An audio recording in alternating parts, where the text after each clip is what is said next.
Hello my dear friends, நீங்க மகிழ்ச்சியா இருக்கணும், சந்தோஷமா இருக்கணும், நான் கர்த்தருக்குள்ள விசுவாசிக்கின்றேன். இன்றைக்கு நீங்க பாத்தீங்க அப்படின்னா இது அருமையான ஒரு வயல்வெளி. இந்த வயல்வெளிக்குரிய தேவை என்னதான் இருக்கும் அப்படின்னா உரமும் நீரும் தான். அப்போ இதனுடைய தேவை எப்ப சந்திக்கப்படும் அப்படின்னா அதனுடைய முதலாளி வரும்போது, அதனுடைய அங்கே உரிமையாளர் வரும்போது, அப்போ அவருடைய உரிமையாளர் இந்த வழியோடு வரும்போது இதுக்கு என்னென்ன தேவைன்றதை பார்த்து அவர் அதை கொடுப்பார். இன்றைக்கு கர்த்தரும் நமக்கு ஒரு வார்த்தை நினைப்பட்டு என்னன்னா, அவருடைய பரிசுத்த ஆவியானவர் நம்மத்திலே நிலை கொண்டிருக்கிறார். அவருடைய ஆவியானவர் நம்மத்திலே நிலை கொண்டிருக்கிறார்.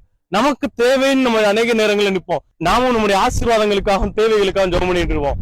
ஆனா இன்னைக்கு கர்த்தர் நினைப்பட்டு என்னன்னா, நான் உங்க மத்தியிலே நிலை கொண்டிருக்கிறேன், பரிசுத்த ஆவியானவர் நம்ம மத்தியிலே நிலை கொண்டிருக்கிறார். எனவே நம்முடைய தேவைகள், நமக்கு தேவையான நன்மைகள், ஆசீர்வாதங்கள் எல்லாவற்றையும் அவர் நேரத்திலே வழங்குவார் என்பதை நமக்கு நினைப்பட்டுகிறார். எனவே கர்த்தர் நமக்கானவைகளை செய்ய, நமக்கு நன்மைகளை தர, நம்மை ஆசீர்வதிக்க நம்மத்திலே அவரோட ஆவியானவர் மூலமாக நிலை கொண்டிருக்கிறார் என்பதை உணர்ந்தவர்களாய் மகிழ்ச்சியோடு இந்த நாளை துவக்கும். தேவன் தாமே நம்மை ஆசீர்வதிப்பார். God bless you all.